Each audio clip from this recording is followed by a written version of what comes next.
আল্লাহকে পৌঁছে দিই। হযরত মাওলানা আজিজুল হক সাহেব রহমতুল্লাহ আলাইহি, বাংলাদেশের চট্টগ্রামের পটিয়া মাদ্রাসার বাণী যিনি মুফতি আজিজুল হক সাহেব রহমতুল্লাহ আলাইহি, উনি ছিলেন হযরত মাওলানা জমিরুদ্দিন সাহেব রহমতুল্লাহ আলাইহির খলিফা। আর জমিরুদ্দিন সাহেব ছিলেন হযরত রশিদ আহমদ গঙ্গোহী রহমতুল্লাহ আলাইহির খলিফা।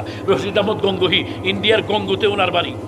রশিদ আহমদ গঙ্গোহী গঙ্গুতে বাড়ি। এই ইংরেজ শাসন আমলে তখন খবর গেছে এই মাদ্রাসার মধ্যে সরকার বিরোধী আন্দোলনের ট্রেনিং দেওয়া হয়, ওই মাদ্রাসার মধ্যে ওই জঙ্গি বানানো হয়, সন্ত্রাস বানানো হয়, মানুষ কেমনে খুন করবে, এই সমস্ত শিক্ষাই বেশি দেওয়া হয়। একবারে পুরাটা মিথ্যা ইংরেজ সরকারের কাছে গেছে।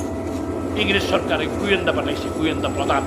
এই গোয়েন্দা প্রধান যারা এটা হইল হিন্দু, হিন্দু হইলেও তো শিক্ষিত, নাহলে এত বড় ভারত ওইটার গোয়েন্দা প্রধান হয়েছে কেমনি শিক্ষিত। তাকে পাঠাইছে গোপনে গঙ্গু মাদ্রাসার 9 দিন রয়েছে এই গোয়েন্দা। 9 দিন থাকার পর 9 দিন পরে হুজুরের সাথে দেখা করতে গেছে।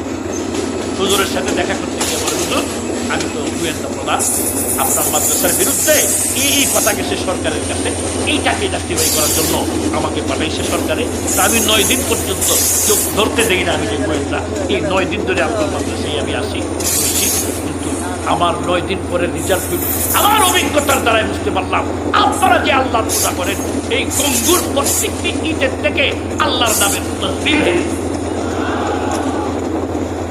বাইরেই নিখুঁত সেভাবেই দেখবো, আমার ব্যক্তিগত একটা মাস্টার বুঝে আসতেছে এটা কি এত মানুষ আসা যাওয়া করতেছে, খাইতেছে, খাওয়াইতেছে, কোনো খানার কাক আসতে দেখি নাই। ব্যাপারটা কি, এই খানা করতে কি আসে? তো হুজুর বলতেছেন আমাদের একজন রাজ্জাক আছে, উনি আমাদেরকে খানা দেন। তখন এই হিন্দু কয় এই রাজ্জাকে করতে খাওয়া, হিন্দু তো রাজ্জাক চেনে না। হুজুর বলতেছেন রাজ্জাকের উপরে আমরা তাওয়াক্কুল করি। আলেম মানুষ তো, উনি এইসব কথা একজন লোকের কথা বললে মাঝে মধ্যে কথা বলতে শব্দ বাইর হয়, এরকম আলেম ওলামারা কথা বললে আরবি বাইর হয়, উর্দু বাইর হয়। হুজুর বলতেছেন আমরা রাজ্জাকের উপরে তাওয়াক্কুল করি। তো হুজুর তাওয়াক্কুল করেন, তাওয়াক্কুলটা কোন ব্যবসা না? তখন হুজুর বলছেন এর আগে তাওয়াক্কুল কেমন দেবে? তো হুজুর বললেন তুমি আরো কয়েকদিন থাকো, এনে করে তাওয়াক্কুল বোঝানো যাবে না, রয়েছে আরো 3 দিন, 3 দিন পরে আবার সরকারি টাকা আসবে, তুমি অন্য কাজ আছে চলে আসো। তো হুজুরের কাছে বিদায় আসতে গেছে। হুজুর আগে দিতেছে, যাওয়ার আগে 10টা টাকা পাই। হুজুর আমি খুশি হইয়া 10টা টাকা হুজুর নেয় না, তুমি সরকারি লোক, তোমার টাকা দিব। হুজুর এটা সরকারি পয়সা না, না দিলেন খুশি হয়ে দিতে। তখনের 10 টাকা, তখনের 30,000। আমি খুব খুশি হয়ে দিতেছি হুজুর। এইবার বিরাবিরি করতে করতে হুজুর 10 টাকা গ্রহণ করতেছেন আর বলতেছেন এই যে দেখো 3 দিন আগে বলছিলাম তুমি বাবা কোন ব্যবসার নাম, এই ব্যবসার নাম। বড় বড় জ্ঞানী আর মানছি পুরা বাই করে যত বাবারা করে যে করো, বাচ্চাদের করো, চাকরি করো, ব্যবসা করো, যে যাই করো করো, কিন্তু কত বুঝো একটা জিনিস যেখানে দিয়ে চলবা, আমি একজন মুসলমানের সন্তান, আমার নবী এক, আমার আল্লাহ এক। আমি যাই কিছু করি না কেন আমার আল্লাহ ওয়াহদাহু লা শারীকা লাহু এই একই সূত্র নিয়ে আখিরি নবী মুহাম্মদ আর নবী নাই, আর কোনো নবী নাই, আসবেনও না। আর মুহাম্মদ দুনিয়া থেকে আশ্রয় দেওয়া করে আসেন নাই, আসবেও না। উনি খান নবী আল্লাহ আল্লাহ বিশ্বাস করে নবী আলাইহিস সালাম নিয়ম নীতি করে আমি একটু মানুষের চলবো। দুনিয়ার প্রত্যেকটি কাজ প্রত্যেকটি কাজ এই জন্য আমার আল্লাহ বলছে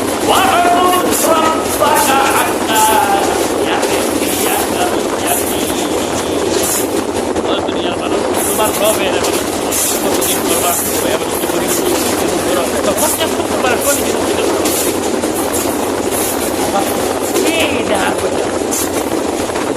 শহীদ শুক্রবারে মুসল্লি, শুক্রবারে মুসল্লি ওর কথা কয়নি, লাইলাতুল কদরে গিয়ে মসজিদ করার কথা কয়নি। আল্লাহ কি বলছেন যতক্ষণ মৃত্যু না আসবে এতক্ষণ তোমার বাবা রবের রব যে রব তোমাকে সৃষ্টি করেছেন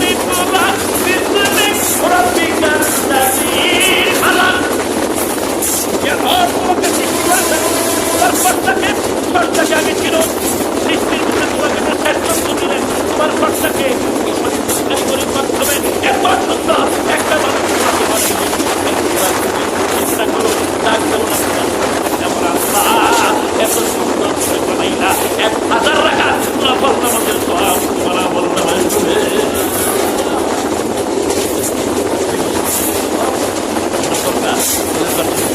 এমন দরকার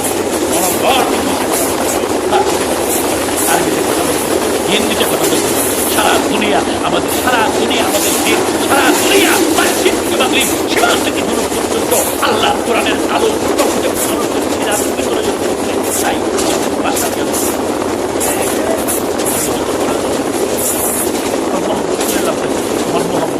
বেশি হয়ে যেতেছে, আমরা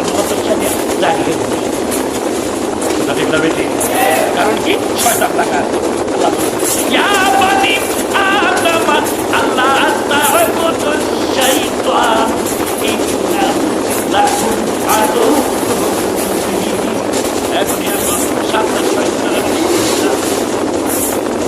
শয়তানের আবাদত করে।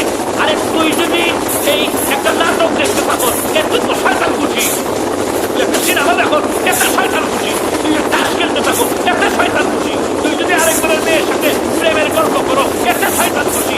আল্লাহ কই আপনার শয়তানের আবাদত করো কার?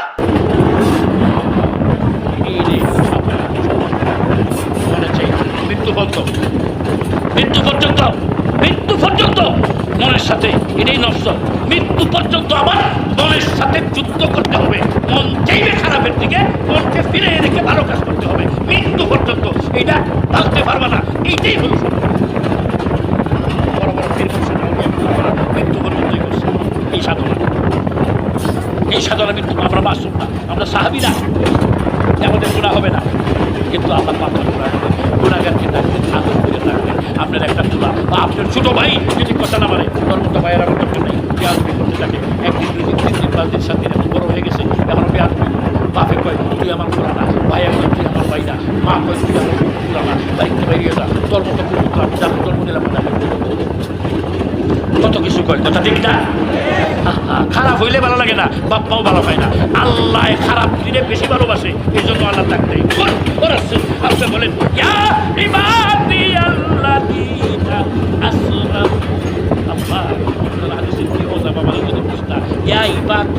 আল্লাহ কি কইতেছে? হে আমার বান্দা, হে আমার বান্দা। কোন বান্দা? হে আমার নেককার বান্দা, আমার হাফেজ বান্দা, আমার মুরব্বী বান্দা, আমার ইমানসব বান্দা, আমার মুমিন বান্দা, আমার নেককার বান্দা। এটা কয় না ইয়া ইবাদি আল্লাযীনা আসরাকু, হে আমার গুনাহগার, চলো গুনাহ চলো সীমায় এত খারাপ তুই, হে আমার খারাপ বান্দারা। আল্লাহ খারাপ ফিরে আল্লাহ কয় আমার বান্দা, জোরে বললে খারাপ ফিরে আল্লাহ কয় আমার বান্দা, আর আমি আমার গুনাহ খারাপ হলে কই তুই আমার গুনাহ না, আর আল্লাহ খারাপ ফিরে কয় আমার বান্দা। এদিকে আয় বলে আদম বেশি কে করে আল্লাহু আকবার।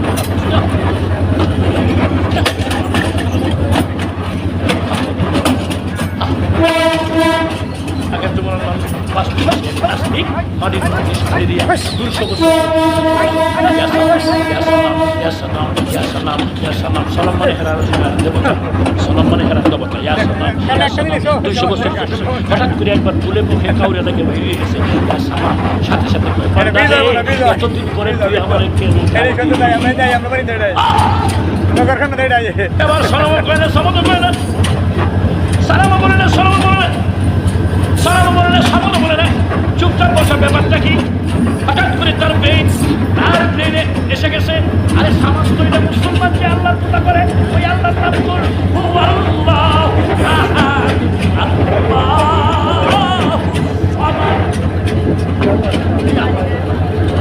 আমি চিনতে পেরেছি, পুরান একটা দিয়া মূর্তির নাহের ওই কারণ শুরু করছে, তুই আমার উপায় শোনো, তুই আমার বাবু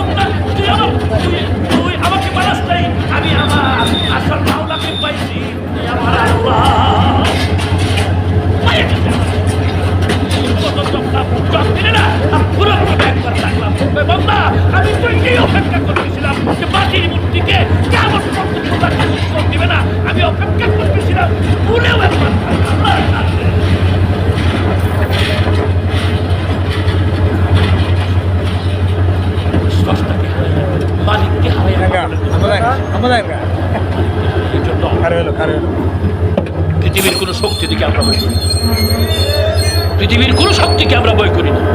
আল্লাহ পারমাণবিক বানাইছে, আমরা ওলামায়ে কেরাম পারমাণবিকের ভয় আমরা করি না। পারমাণবিক বানাইছে, এটার সার অংশটা কি? ধ্বংস না, এটা সারবো, এটার ভয়ে তত্ত্ব করে কাম করে সাইলো না, কারণ সারলে তুই মরে যাবে, না সারলে তুই বাঁচবে, কাদার করে গাদা কথা কয় না, যেটা কয় এটারে জিজ্ঞাসা করে কাদার করে গাদা, পারমাণবিক না সারলে কি তুই বাঁচবে? তুই তো মরবেই, মরবেই। যখন আল্লাহর জমিনে আল্লাহর দ্বীনের পক্ষে স্লোগান দিয়া ঈমানের এইরকম সুন্দর আওয়াজ নিয়ে মরে যা, মরার সঙ্গে সঙ্গে জান্নাতের বাসা হয়ে যায়।